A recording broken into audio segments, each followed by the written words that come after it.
Hello everyone, welcome you arts academy triple A and my name is Ankur Verma. आज की class का जो हमारा चैप्टर चल रहा है वो है द एंड ऑफ बाइपोलैरिटी। इसके साथ साथ जो मेन आज की क्लास का जो हमारा टॉपिक है वो है Gorbachev and the disintegration. Previous classes में हमने गोर्बाचेव के बारे में डिस्कस किया, उनकी पॉलिसीज़ के बारे में डिस्कस किया और उनके इंट्रोडक्शन देखा। इसके साथ साथ मेन इससे प्रीवियस क्लासेस में हमने ये भी देखा कि कैसे कौन कौन सी प्रोसेस हुई। प्रोसेस मतलब कि कैसे जो यूएसएसआर था वो कैसे डिसइंटीग्रेट हुआ, दैट मीन्स वो कैसे टूटा 15 कंट्रीज़ में, कैसे कैसे उसकी पूरी प्रोसेस थी, इसके ऊपर डिस्कस किया। बट आज की क्लास में हम देखेंगे after the disintegration of Soviet union, that means कि जब सोवियत यूनियन टूट गया उसके बाद क्या क्या प्रोसेस हुआ।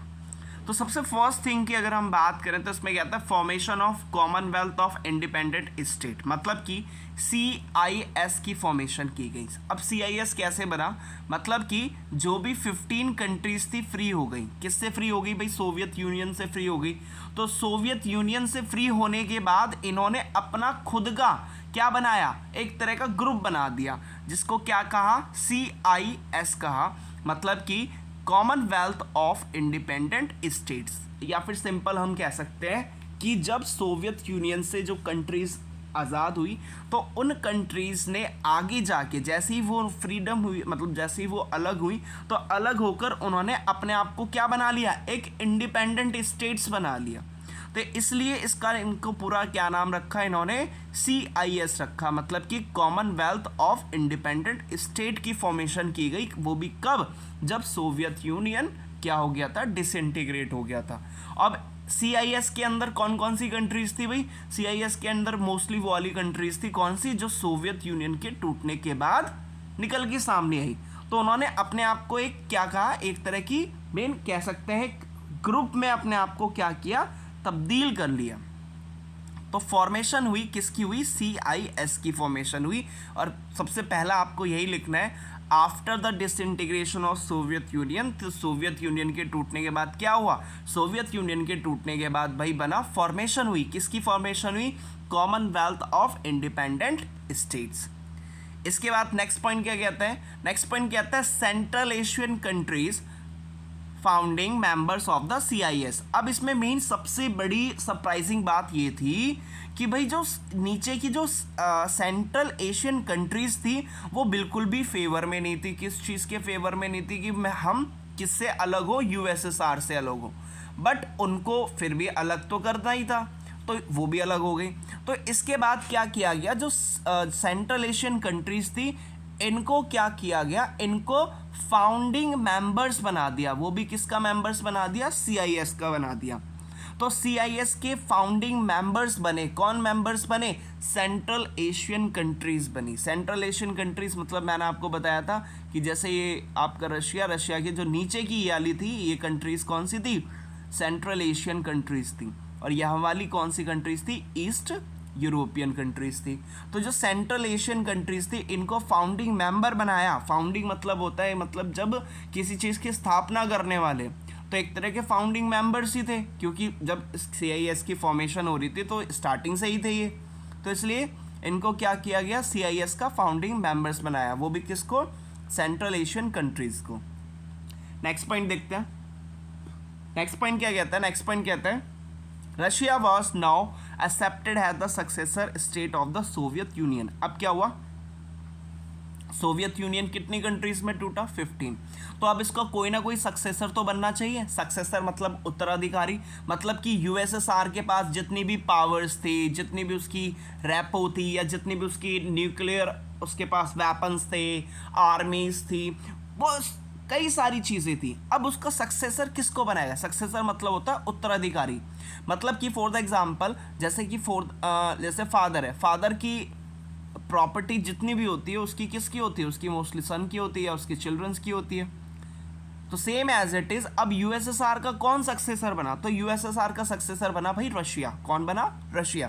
तो रशिया को एक्सेप्ट किया गया, स्वीकार किया गया कि भाई अब ये सक्सेसर है, उत्तराधिकारी है, वो भी किसका, सोवियत यूनियन का।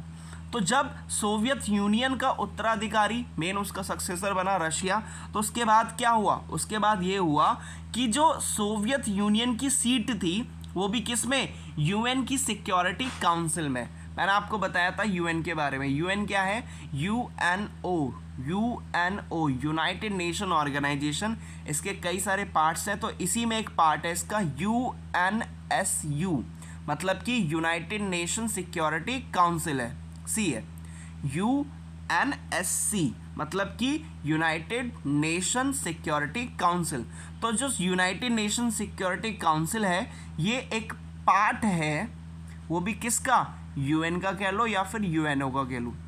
अब इसके अंदर जो टोटल मेंबर्स होते हैं वो होते हैं भाई 15 में से 5 इसके परमानेंट मेंबर्स होते हैं और 10 इसके परमानेंट नहीं होते, टेम्परेरी होते हैं, जो हर 2 साल के बाद क्या हो जाते हैं, मोस्टली चेंज हो जाते हैं।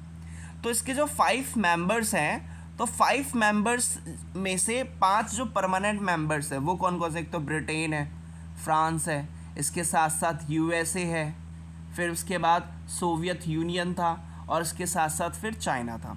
तो कितने हो गए, 1 2 3 4 5। अब यूएसएसआर था, सोवियत यूनियन तो चला गया भाई, सोवियत यूनियन चला गया। तो अब हमें इतना पता चल गया कि सोवियत यूनियन के बाद जो सक्सेसर बना वो कौन बना, रशिया बना। तो यूएन की सिक्योरिटी काउंसिल में जो सीट सोवियत यूनियन की थी वो एक तरह की हेरिटेटेड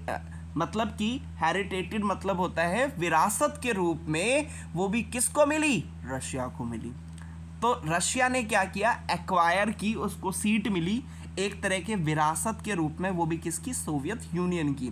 तो कहता है it इनहेरिटेटेड the Soviet seat in the UN security council, कि यूएन की जो सिक्योरिटी काउंसिल थी उसमें सोवियत की सीट, मतलब सोवियत यूनियन की सीट किसको मिली, रशिया को। वो भी कैसे मिली, इनहेरिटेटेड, मतलब कि एक तरह की मेन विरासत के रूप में मिली। इसके बाद अगला कहता है, जैसे मैंने आपको बताया, जैसे फादर की जितनी भी प्रॉपर्टी होती है वो सारी किसको मिलती है, मोस्टली सन को मिलती है, उनके बच्चों को मिलती है। तो एक तरह की कैसी मिलती है, विरासत के रूप में। और फादर को कहाँ से मिली, उनके ग्रैंडफादर से, सेम एज इट इज़। तो एक जनरेशन से दूसरी जनरेशन ये चलती रहती है।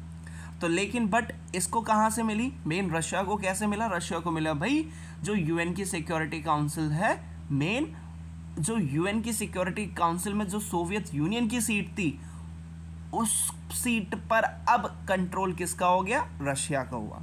नेक्स्ट पॉइंट क्या कहता है, Russia accepted all the international treaties and commitments of the Soviet Union. अब सोवियत यूनियन ने कई सारी इंटरनेशनल लेवल पे क्या कर रखी थी, ट्रीटीज क्या रखी थी।